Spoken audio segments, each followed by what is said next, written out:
In the immediate aftermath of the mutiny, Putin had a problem, which was that the Wagner fighters, who are some of the best fighters Russia has, were loyal to Prigozhin. Just killing Prigozhin, the natural replacement for Prigozhin and Wagner was Utkin. By killing both of them meant that it's not just that Prigozhin was publicly executed, but that Wagner was decapitated. And that was certainly one of the intents here.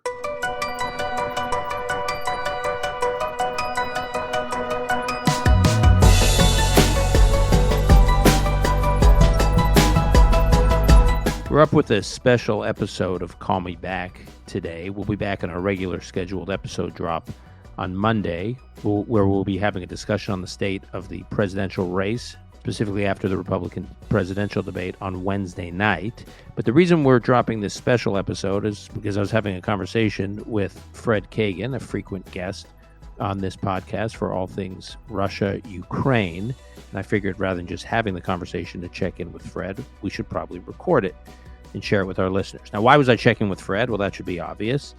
After the news of the death of Yevgeny Prigozhin, it seemed like a good time to check in about what the significance of that event was and where we are overall in the Russia-Ukraine war. As our listeners know, Fred Kagan is the director of the Critical Threats Project at the American Enterprise Institute. He's also working closely with the Russia team at the Institute for the Study of War. We'll post links to both organizations in the show notes. Fred is a former professor of military history at the U.S. Military Academy at West Point, and he completed his PhD in Soviet and Russian military history at Yale University. Fred is about as close as anyone I know to real-time battlefield developments in the Russia-Ukraine war and other theaters around the world. So it was good to call him and have him call me back and have a discussion at this inflection point. Is it an inflection point? When we last had Fred on, we talked about whether or not there were cracks in the Kremlin after the Prigozhin mutiny. Well, are those cracks being sealed now as a result of Putin's latest move? This is Call Me Back. And I'm pleased to welcome back to this podcast on very short notice my longtime friend, Fred Kagan, military historian, military analyst, former professor at West Point, now at the American Enterprise Institute at the Critical Threats Center, and our go-to expert on all military matters, especially as they relate to the Russia-Ukraine war. Fred, thanks for jumping on the call with us. Great to be back with you, Dan. So, Fred, first, before we get into analysis of what happened and what the significance is of what happened, can you just describe or tell us what you know so far as of when we are recording this? Like, what actually happened to Yevgeny Prigozhin? So Prigozhin, along with another founder of Wagner, Dmitry Utkin, and another senior Wagner associate, boarded a private jet owned by Prigozhin in Moscow, and something like 15 minutes out of Moscow at high altitude, the plane detonated and crashed, killing all aboard. The Kremlin has confirmed that the Kremlin has given us a passenger manifest, actually provided that manifest almost instantly. And since Putin has effectively just given an epitaph for Prigozhin, I think we can safely conclude that Prigozhin and all aboard are dead. So, and he gave that he was in some meeting that was being televised or something that was open to the press, where he said that Prigozhin had made some bad decisions. That's an understatement from Putin's perspective. Had made some bad decisions in his life, but also had some accomplishments. I mean, he almost gave him like an epitaph or like a eulogy of sorts. A brief eulogy, yeah. It was interesting that the team, the ISW team, is going to be publishing about this evening. And the ISW team, for as our listeners know, is the Institute for the Study of War, which is led by Dr. Kim Kagan, and Fred is very involved with ISW. And I've included their link in our show notes in the past. They produce this very valuable, very timely intelligence analysis from their own sources, their own public sources on the battlefield in the Russia-Ukraine war. So is when Fred says that's going to be available, we will post that in our show notes. Sorry, go ahead, Fred. Thanks, Dan. So yeah, so the Putin's eulogy was interesting because he made specific reference to the fact that he'd known Prigozhin for a long time, and that Prigozhin made some bad mistakes, which is duh, it's an understatement of the century. But that he emphasized that Prigozhin had been doing things for him, Putin, and it seems to us that he was emphasizing Prigozhin's loyalty to him personally in a way that, and I am paraphrasing what we'll be writing later today. Um, so credit where credit is due. This is the assessment of the team. Um, but basically, the message that we think Putin was conveying is Prigozhin was loyal to Putin, which I think is true. I actually don't think that he was attempting to overthrow Putin with that armed rebellion, but that he made bad mistakes. And the larger message to the rest of the people in Putin's inner circle was loyalty is essential, but it is not enough.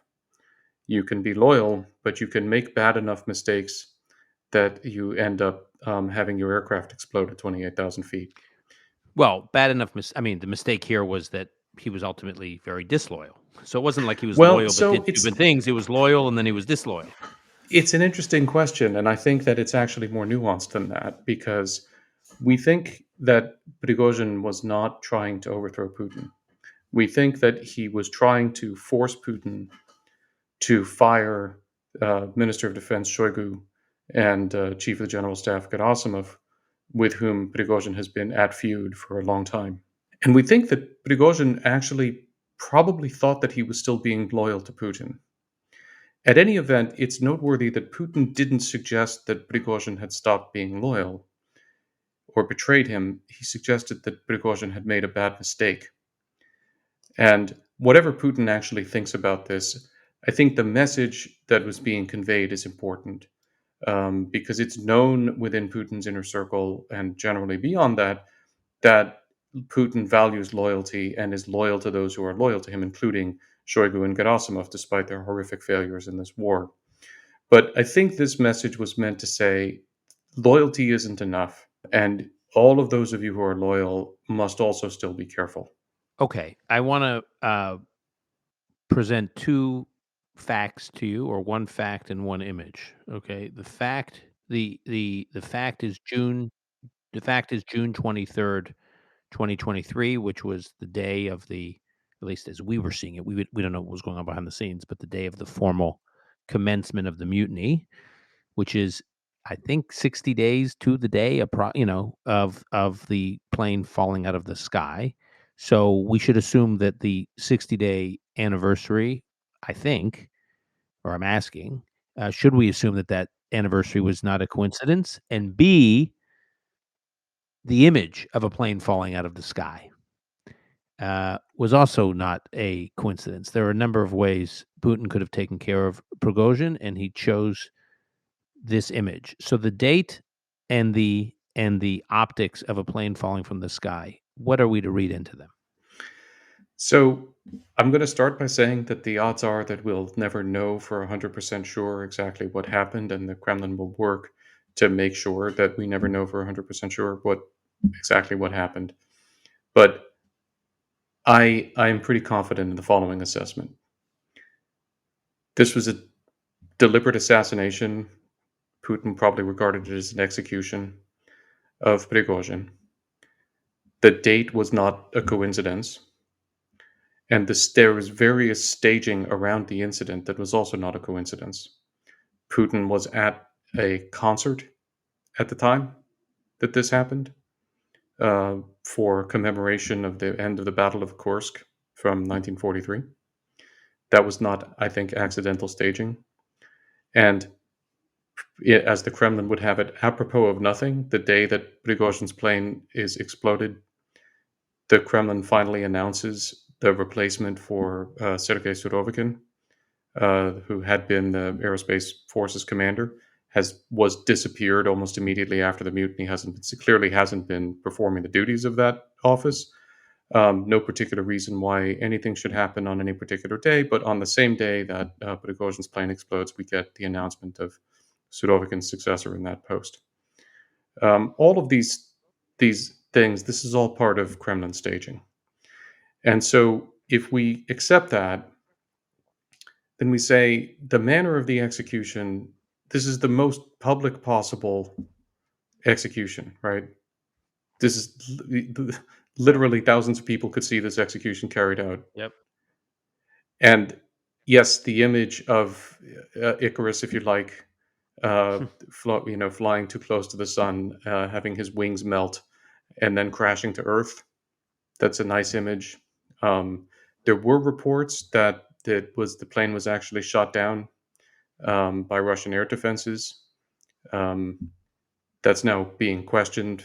So I don't want to rely too heavily on that, but that would have been extraordinarily poetic, given that the Prigozhin-led mutineers had used their own air defense systems to shoot down and kill a number of Russian pilots in the course of the mutiny, which infuriated, understandably, Russian military.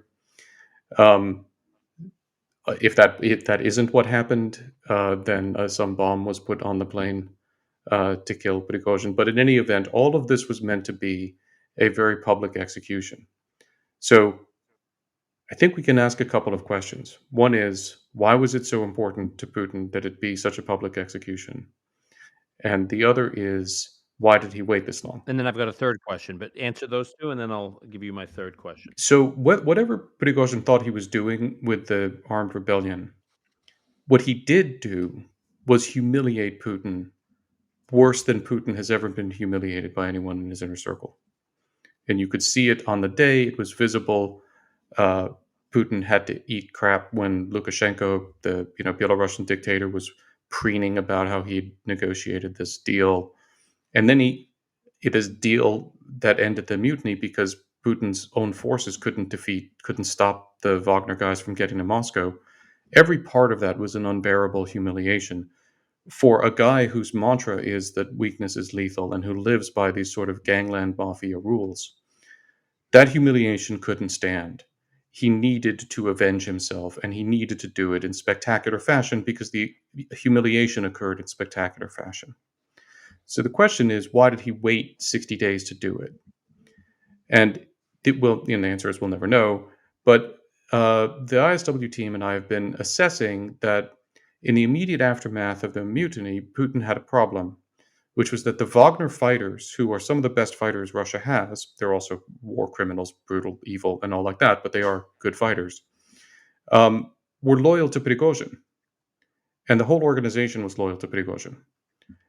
And we observed that Putin engaged in an information campaign, various other things to try to break up Wagner, to try to lure as many of these guys to fight for him instead of Prigozhin, and to run down Prigozhin's reputation as much as he could as a way of separating Prigozhin from his own fighters, preparatory to this execution.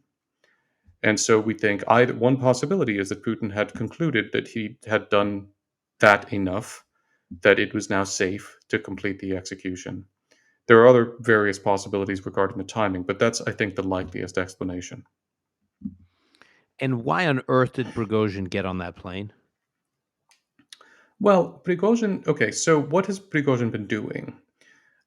He had been lying very low. He had not had a public presence, really. We had had a couple of audio recordings from him, but we had hardly had any video recordings of him, which may, by the way, well have been part of the deal that had been imposed on him. But what was happening was that the Russian Defense Ministry has been working very aggressively to take all of Wagner's contracts in Africa away from Wagner and transfer them to Russian MOD affiliated mercenary companies. This is devastating for Wagner because we already have reports that no one is paying the Wagner guys enough in Belarus. Wagner is starved for cash. Prigozhin needed some kind of income. He needed not to lose all of his Africa contracts if he was going to have any hope of keeping his force together or any part of it. So when most recently a Russian military official was going around Africa working on taking away contracts, Prigozhin chased him.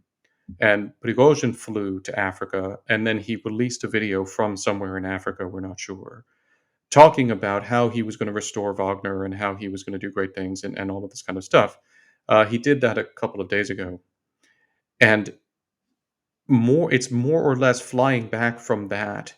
But I think very likely as part of a scramble that I think Prigozhin has been engaged in to try to salvage something for himself, is he's been flying around trying to do that. What's more interesting to me is not that he flew, but that he and Utkin and this other guy, Chekalov, were on the same plane together, which is not Why? normal these guys understand the dangers of doing that. They understand the risk of exactly this kind of thing happening, and so they have made it a practice, we are told, of not doing this. Um, and I would love to know how it was engineered that they were on the same plane together.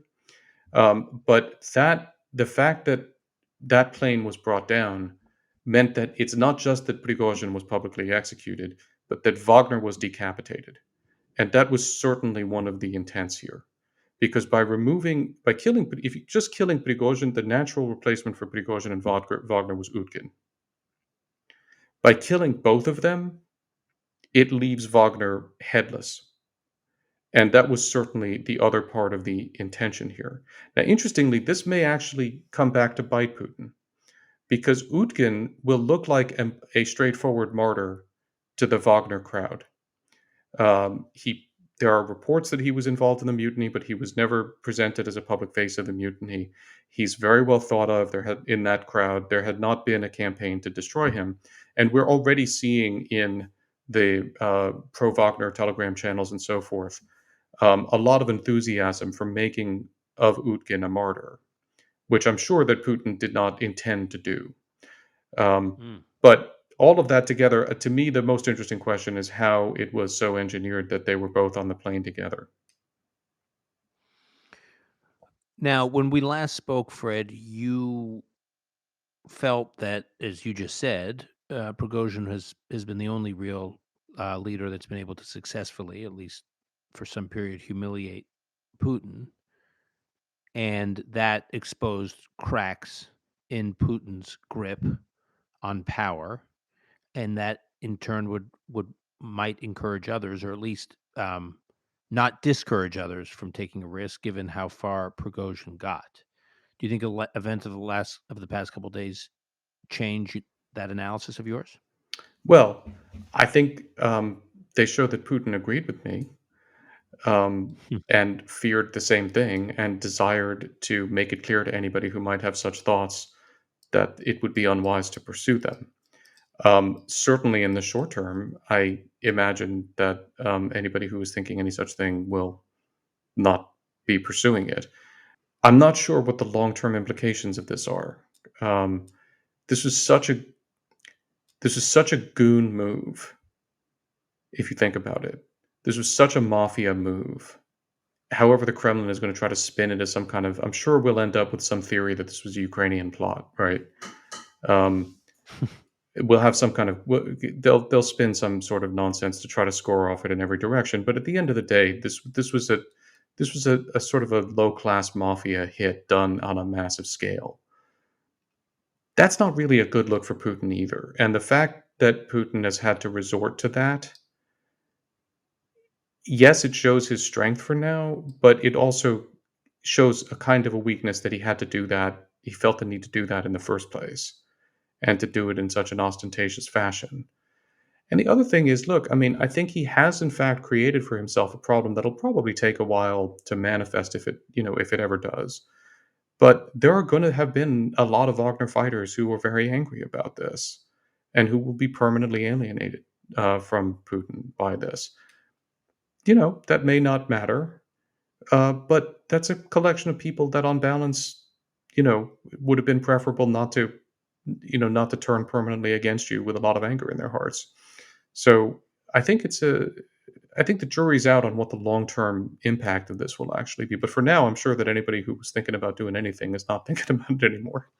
So, with that, let's now just kind of raise the lens here a little bit and talk about where we are more generally in this war. So before the killing of Prigozhin and his top lieutenants, just snapshot. Where did you think we were, or a couple days ago in this war? Well, we're in exactly the same place as we were because the killing of Prigozhin and Utkin has no effect on the trajectory of the war right now. Um, the Ukrainians are making gains on the main line of the counteroffensive that they are pursuing from the city of Zaporizhia toward the city of Melitopol, which is the shortest route to cut the Russian lines of communication along the northern Sea of Azov coast. And the Ukrainians have fought their way through the initial very dense, very deep Russian minefields and initial Russian positions, and are now attacking toward the next Russian line of defenses. The Russian defenders have fought well, but are largely the same guys who've been fighting all along. They've received some reinforcements, but the reinforcements themselves have been fighting for a while, and they are clearly tiring, and they're clearly having a hard time holding the Ukrainians back. So it's very hard to say. Well, the Ukrainians are about to come up against a major set of Russian fortified lines that are long lines of anti-tank trenches and dragon's teeth, anti-tank obstacles and stuff. And in my mind, the main question is going to be how heavily are those lines held? What kind of forces do the Russians actually have in those lines to hold them? And even more important in some respects, how heavily are they mined? Um, if they are very heavily held and or very heavily mined, then I think we'll be in for another long slog as the Ukrainians have to fight through them. If they're less heavily held or less heavily mined, we may see the Ukrainians continue to move a bit more rapidly. It's hard to tell. War, especially war like this, doesn't move in a linear fashion. It moves in starts and stops. The Ukrainians actually have been making pretty consistent gains on a daily basis for a number of days, and these gains matter. They look small on the map, but they're gains through a very, very, very tough part of the Russian defense. And the Ukrainians do have reserves to commit to exploiting these gains, and the Russians are very hard put to find a lot of reserves to bring to this part of the front. So I think things are going reasonably well for the Ukrainians at the moment in this area, and as always, I have to end with, and we'll have to see. Yeah, but the there's this ongoing debate here about whether or not the West, generally in the U.S. specifically, is doing enough to get the weapons and defense resources to Ukraine that they need, just basically arms transfers, and that the concern that West, even if the Biden administration wanted to do more than it's already doing, that Western production limits Western production capabilities are being outstripped by Ukrainian needs, demands, requests. So, how acute is that problem? That is to say, even if the Biden administration was ready to kind of go full speed ahead in getting the Ukrainians everything they need, there's just a limit to what we can produce. And one stat that I was given is in some categories of munitions, the Ukrainian armed forces are using in one day what it takes the United States production system about a month to produce. So that at some point there's just no way we can keep up, even if we want to. Right, and in some categories of munitions, that's true, and that's one of the reasons why we've shifted to giving the Ukrainians cluster munitions to offset some limitations we have on conventional artillery rounds. And sure, but those are only certain categories of munitions.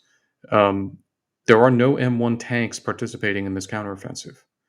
We're told that M1s will turn up in Ukraine in the fall. Um, it's baffling to me that we've spent so long arguing with ourselves about whether or not we should be giving M1s to Ukraine. M1s would have been a very important contribution to the Ukrainian counteroffensive here. They're the heaviest tanks in the Western arsenal, which that people have been using that as an argument for not using them. It doesn't make any sense because these are attacks cross country. Not looking for bridges here, but these are the heaviest tanks in the arsenal. These are the tanks that are designed to deal precisely with Russian, Soviet tanks and to survive direct hits from them and to conduct these penetrations. We haven't given the Ukrainians any of those for use in this counteroffensive. That makes no sense. We have a lot of M1s. We have a lot of ammunition for M1s. It can't be used for anything else. And most of the M1s that we have are being reserved in case a war with Russia breaks out. So what are we doing? Why are we holding back? There are lots of things that we could be giving the Ukrainians, and I think just focusing in on these, it's important not to let people who are sort of arguing that we can't do any more, just to focus in on the number of particular systems and say, well, there's no more of this, so there's nothing else we can do. It's not true. There are a lot of things that we can be doing. Some of them have no impact on anything except the future readiness of NATO to fight Russia. And we have not been rushing Ukraine. Some categories of that equipment, which would have made a big difference and would make a big difference, and for which there's really no geostrategic cost that we would be paying here. There's a financial cost.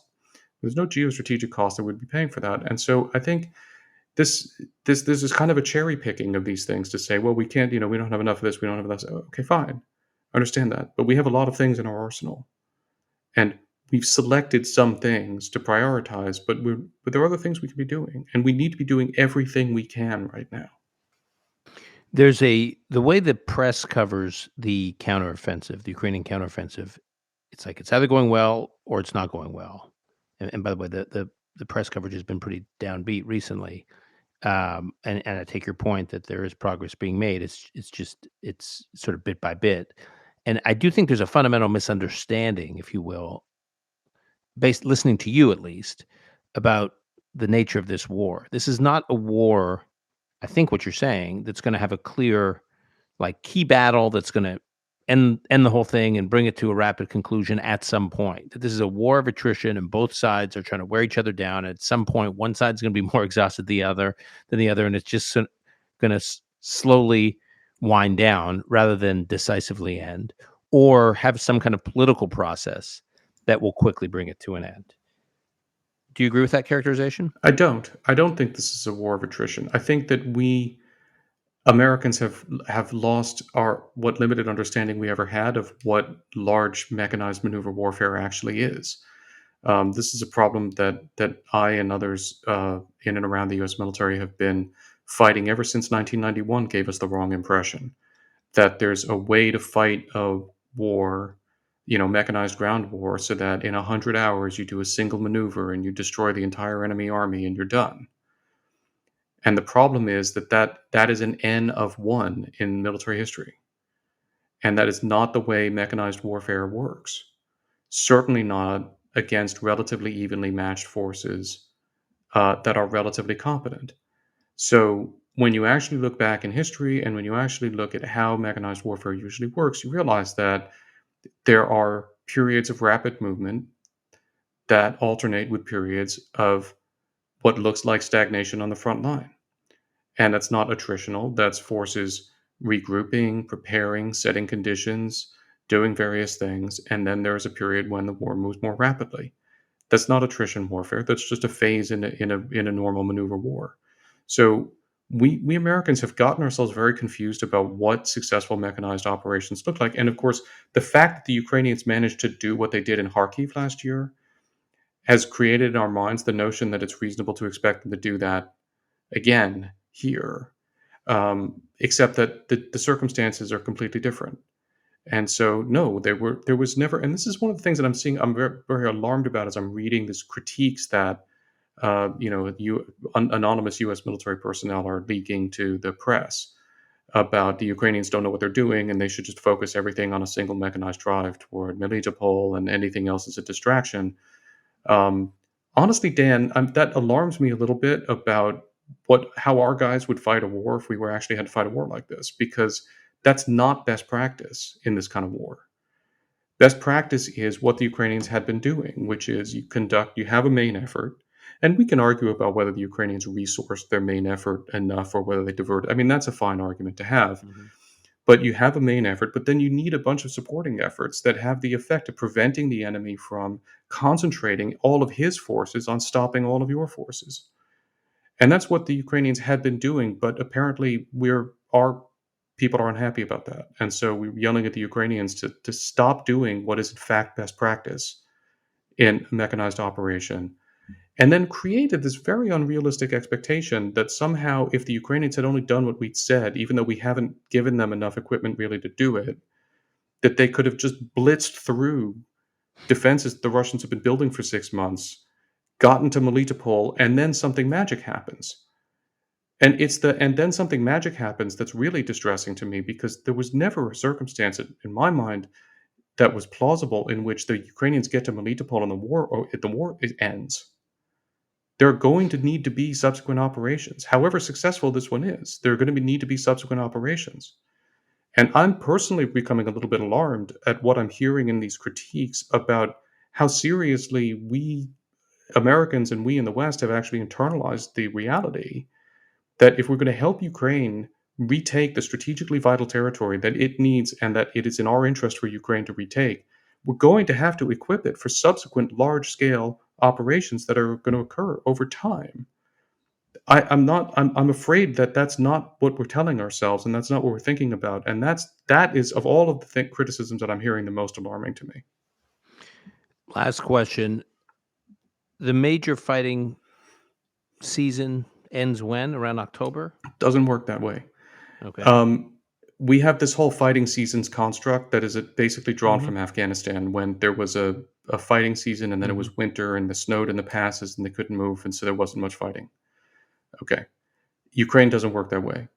There are two seasons in Ukraine when it is very optimal to fight. One is now in the summer, and then at some point in the fall, it'll start to rain heavily and it'll get very muddy, and then it's harder to fight. And then at some point, it'll stop raining so hard, and then it will freeze. And when it freezes, that is another optimal season for fighting in this part of the world. So As can we just the put I Yeah, know it's hard to be precise, but so you're basically saying sometime between the first period you're sometime in talking about is October, sometime November, sometime in October, October. November, it'll be, the weather will probably turn and it'll slow down. Now, both the Ukrainians and the Russians fought But then it through picks both back up, muddy to your seasons, point. Then it could pick and then back it up a picks couple back months up. Yeah, after that. then there's Right. another winter. Then there's another winter season. But it's not like the war stops when it rains. That just No, I slows know everything that. I down. know that. Yeah, yeah. But so I guess my question is, to the extent that there's like this interregnum between, or a soft pause, maybe that's even too strong a It's just a term, but slow. It'll be a slowdown in a operations. slowdown. What Okay, so happens? let's say there's a slowdown kind of October, November. Hmm. At that point, is that an opportunity to kind of take stock on where we're at? Well, Like, will we it know depends. more by then? Well, we should certainly know more by then. I mean, yes, I think it will be clear by then how much this counteroffensive operation will have succeeded and what will be required. But we shouldn't be imagining that we're going to take stock then, because if we take stock then, it's too late then to do anything for the winter fighting season. So Right. we need to be, but So we need to be but planning now as though there's going to be a winter fighting season. yes, of course, because it's almost impossible to imagine a good resolution of this war that does not involve fighting over this winter and into 2024. It would be irresponsible planning not to assume that we're going to need to do that. And the right way to plan is to get ready to give the Ukrainians what they will need to sustain this fight over the long term. And as soon as the Fine. war ends or it becomes clear it's not necessary, we stop. Okay. But so then what you're saying is we should be planning now for this war to be fought well into 2024, Yep. and resourcing Ukraine to do that. And the first quarter of 2024 brings us to the second anniversary Right. of this war. So, that'll be a milestone. 2 years of war. We'll be in the middle of a presidential election here. Ukraine probably will not look like. I'm not being critical. I'm just trying to forecast what the debate will look like. Ukraine will probably not look like a success for the Biden administration at that point. Like I said, we'll be in the throes of a presidential election. We're going to have a vote on additional Ukrainian aid early this fall, we already seeing talk from some political corners about, increased opposition to additional support for Ukraine. I guess my question is, as this drags on, and I know in the scheme of things, and certainly when you look at historical comparisons, dragging on is also too strong a phrase because it's not that long for this kind of war. But be that as it may, with the kind of attention deficit culture we have today, 2 years does seem long to a lot of people. Are you worried that people in the West, political leaders and their constituencies, are just going to kind of lose interest in this war? Of course, I'm always worried about that.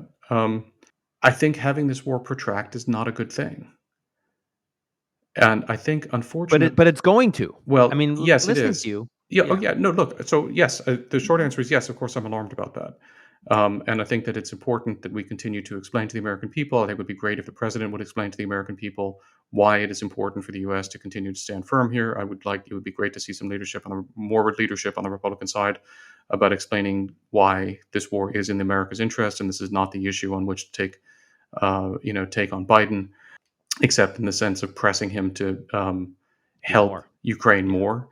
Yeah. I'd like to see all of that. But I think it's very important that we recognize that our actions are contributing to the protraction of this conflict and not just treat that as something that just happens. The fact that the administration has prioritized addressing its own internal fears about putative Russian escalation threats by limiting the amount of stuff we give the Ukrainians and the kind of stuff and dribbling it in has in fact protracted the war. And in my judgment, the protraction of the war, rather than the provision of any particular equipment or amount of equipment, is what increases the escalation threat over time. And it also increases all of the other risks that you're talking about. It also increases the cost of the war for people who are reasonably concerned about how much this war is costing. The longer the war goes on, the more it will cost. And the more cost effective thing to do here, as well as the strategically sound thing and the morally right thing to do, is to lean into giving Ukraine what it needs to win as decisively as it can, as rapidly as possible, and bring this war to an end on terms acceptable to us and the Ukrainians as quickly as we can. That is the right thing to do from a standpoint of fiscal policy, from a standpoint of geostrategy, and from a standpoint of morality and ethics. And that's what we should commit ourselves to doing. There's a powerful statement. I couldn't agree with you more. Fred, I will leave it there. You've been generous with your time, especially on such short notice. So hopefully we'll have you back on soon for a longer debrief. But just given this news, I wanted to hop on the call and do a quick powwow on where things stand and where your head is at. So thank you for doing this. Thanks so much, Dan.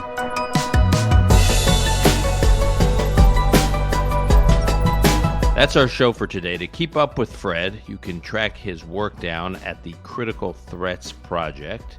That's criticalthreats.org.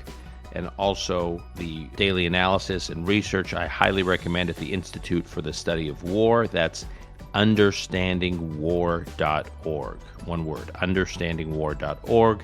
Call Me Back is produced by Lon Benatar. Until next time, I'm your host, Dan Senor.